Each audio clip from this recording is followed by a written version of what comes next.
Okay, let's look at some practical examples of what bearings is all about. First thing I want you to remember when we're doing bearings, please remember that bearings is always measured from north. Okay, let's just fill that in, north. And it's always measured in a clockwise direction. Okay, clockwise direction.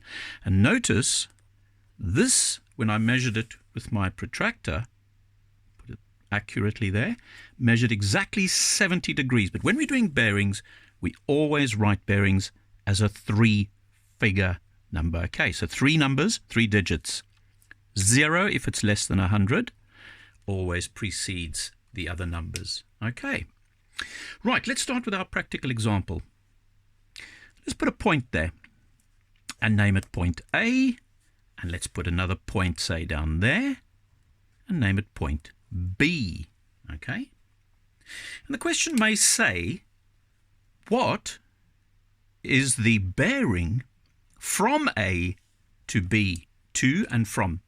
You've heard 2 words now, from and to. Now, very important, that word from, because that tells you where we're going to do the measurement from. So from A to B, we can obviously do the measurement at A. So from A to B. Okay, from A to B. So the first thing we have to do before we can do anything is to join A to B.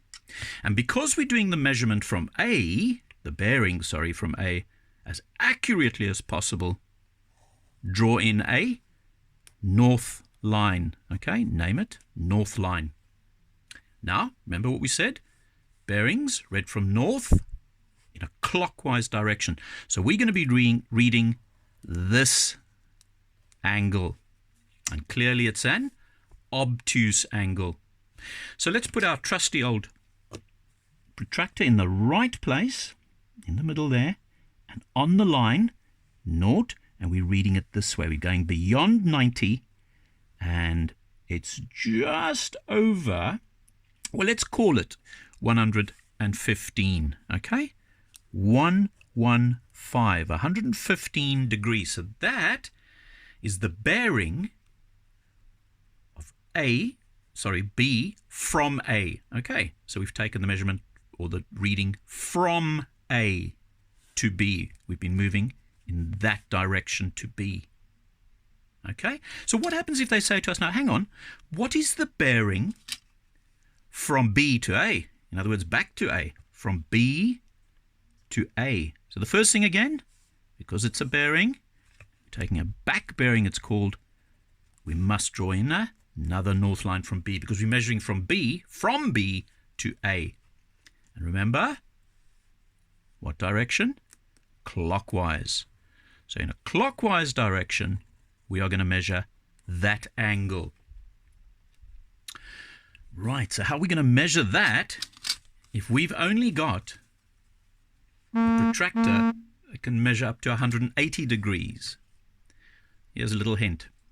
Take your north line, extend that line. And what do we see? We have a straight line, and that's equal to 180 degrees. 180 degrees. Now all we need to do is measure this angle, and we can now use the protractor that we have available. Okay, line them up properly again. And let's measure this one. Let's see how accurate we can be with this one. Okay, naught, going beyond 90 again. And this one goes, let's say it's also 115 degrees. Okay, so that's not my answer. I still have to add 180 degrees, add 115 degrees onto that.